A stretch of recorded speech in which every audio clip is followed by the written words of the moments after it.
It's the official beginning of the Golden Land arc, featuring Denken and the last strongest 7 demon sage of destruction in Macht of the Golden Land. But this episode and the manga adaptation starts off with the heart of why we watch and read Frieren. It's the lessons we pass forward for future generations, which all stem back to the hero's party's 10-year adventure with Himmel the Hero, being that catalyst to help teach generations long after he's gone. Spoiler warning, I cover these episodes from an up-to-date manga perspective, but stay anyways, because you can't help yourself. This episode of Frieren, Season 2, Episode 9, or Episode 37 overall, Himmel no Jiden, covers Chapter 77, A Thunder of Dragons, and Chapter 78, Lake Corridor. Chapter 77 is an interesting one because it is technically the beginning of the Golden Land arc with Macht, but it becomes much more like a teaser at the end until Chapter 81, as second class mage Edel, who specializes in hypnosis magic, along with Lernen, transfers her memories over to Denken. It turns out Denken's entire town got turned into gold by the last of the 7 demon sages of destruction, Macht of the Golden Land. The Continental Magic Association has been maintaining a barrier and seal that's keeping Macht inside of his hometown, and Denken is now taking over that role of maintaining it.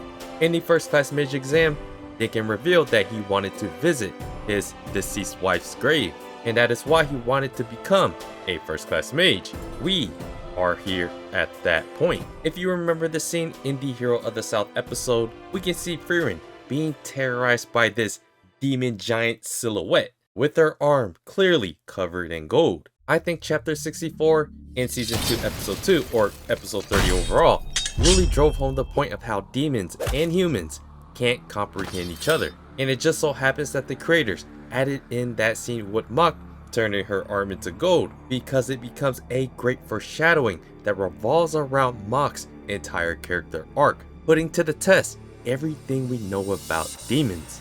After some side quests, it isn't really until Chapter 81 where these side quests are officially over, to transition to everything being centered around Denken and Macht. Oh yeah, everything I talked about here in the end of Chapter 77, it's not in this episode, so it's most likely going to be in the season finale in Episode 10. But back to the episode.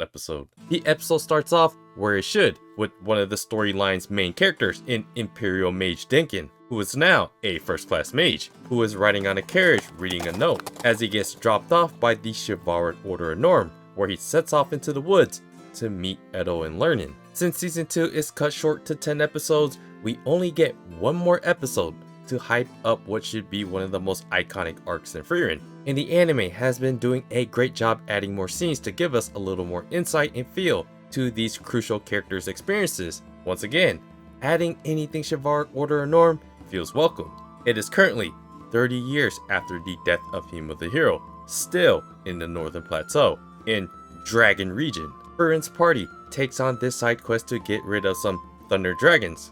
The reward? A useless one that lets you destroy people in the Battle of St. Tongue Twisters.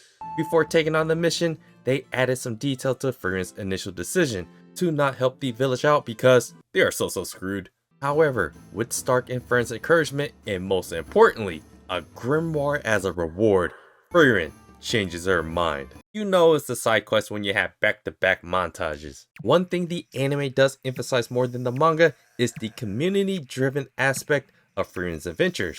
It's almost always Stark that is front and center. That would be most representative of Himmel's communal aspects. The anime's montage does a little more of this compared to the manga. On the second montage, the anime changed the theme to Frieren's ability to track down the thunder dragons with their mana detection, illustrated by the magic compass circle looking thing. You know what time it is. When there are dragons involved, we send in the Dragon Slayer! After becoming fist bros with Ganao against a demon general. A bunch of puny dragons can't reopen that gaping hole. One by one, Stark takes on all these dragons while the mages sit in the back to watch. Frieren has been doing a lot of that lately, but this time, her and Fern send pew-pews for the assist. Stark finishes off what looks like a lightning strike with more assists of the pew pews. And they really got our boy just floating in the air, passing out. The Frieren anime is undefeated when it comes to adapting fights, as Abe Tsukasa delivers a more abrupt yet impactful few panels of the action, while the anime has more time and a budget they can use to show more, like dragons trying to swallow Stark's head. This side quest has one of the most meaningful lessons behind it. It is a big lesson of accepting rewards, even if it feels meaningless, like what Frieren has been doing with these almost useless grimoires.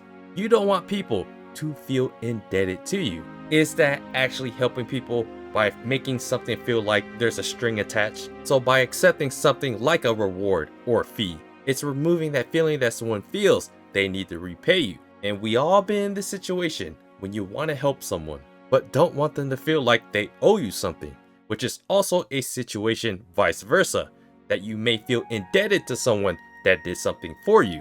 This could be like feeling indebted to an older family member. Himmel's lesson here shows that taking in something in exchange for helping people is helping people, signified by the cultural understanding of the handshake. The anime, once again, delivered more to these few panels here on page 15 to drive home that very poignant point of not making people feel like they are indebted to you by accepting a form of payment. I know what you guys are thinking. Consent. Keep your minds in the gutter.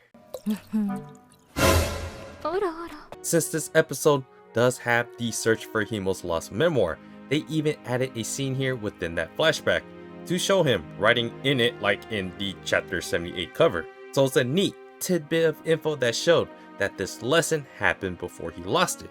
Halfway through the episode, we get the chapter 78 Lake Corridor adaptation. It is still 30 years after the death of Himmel the Hero in the Northern Plateau at Lake Corridor. It actually starts right off the bat with a flashback scene of when the hero's party are stuck in Lake Corridor, showing how Himmel realized that his memoir went missing. In the manga, the storms that were depicted was rain, compared to the anime where they just had it snow instead. Frieren's party cannot continue their travels as Lake Corridor is in season for terrible weather, being the biggest lake stuck between two mountainous areas in the northern lands. It is because of the mountains that make this lake so dangerous to even explore, as Fern asks, although it's still a great place to relax a bit before making the next big jump in their travels.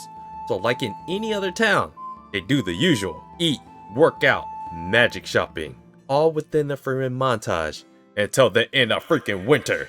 The anime always does something unique with the montages compared to the manga, but there was kind of an omission, and it was Stark working on his dual sword play. Maybe the animators didn't want to animate that? Now, it's time to travel. But the amount of money they need to pay the fare, Frieren spent most of it on grimoires. This is where the man that is going to take them across the lake offers another side quest. There is a monastery on an island protected by a magical barrier, where Himmel the Hero left his memoir there. Himmel was the one that saved this town during his grandfather's time, and everyone in the town wants to retrieve that memoir. Frieren does recall Himmel losing his unfinished memoir, so the story of it missing adds up. This is where it is teased about what the Golden Land arc is all about. There is a town in the north made of gold, in which Frieren seems to be silently aware of, even showing that same anime only scene flashback in the Hero of the South episode of Frieren facing Macht. Frieren easily removes the barrier that is only several decades old, unlike Milliardes. However, the anime provides a reasoning behind the monastery being abandoned because of a monster attack, with the barrier being put up in a rush. Conveniently enough, they also added that there isn't any cool newfound knowledge to be found there either, except for Himmel's memoirs. They simply just walk through the monastery, seeing Himmel's statue and coming across the memoir, where Frieren can confirm that it is indeed Himmel's handwriting, which starts another montage of the hero's party's adventures, in which the anime ended up providing a much more abundant amount of animation and creative versions of Abe Tsukasa's panels. After taking Frieren's party here and seeing Frieren's sad look on her face, he comes to the conclusion that the mage from the hero's party should keep it instead, and he'll grab other valuable books. They leave before the sun sets, and another added scene here is where the empty pages are, where Stark gets bold to act out his own legendary adventures to possibly put in his own memoir, only to unleash the Kraken in a goddamn lake, incorporating the twist of actually using the tongue twister grimoire. These 2 chapters are all about the fantastic side quests that we get to see in Frieren, and is always grounded by a meaningful lesson. But most importantly, I think we are all here to be excited about the Golden Land arc. After seeing the added scene of Denken at the beginning of the episode, as he gets dropped off by the Chivalric Order of Norm, as he arrives to meet up with Edel and Lernen, I think it made too much sense to move the end of chapter 77 for the season 2 finale in episode 10. They might even use that as the opener, but I guess we'll see very soon. So yeah guys, let me know what you guys think about this episode, and if you guys think the manga will come back. And I appreciate you guys watching, and I'll see you guys on the next video.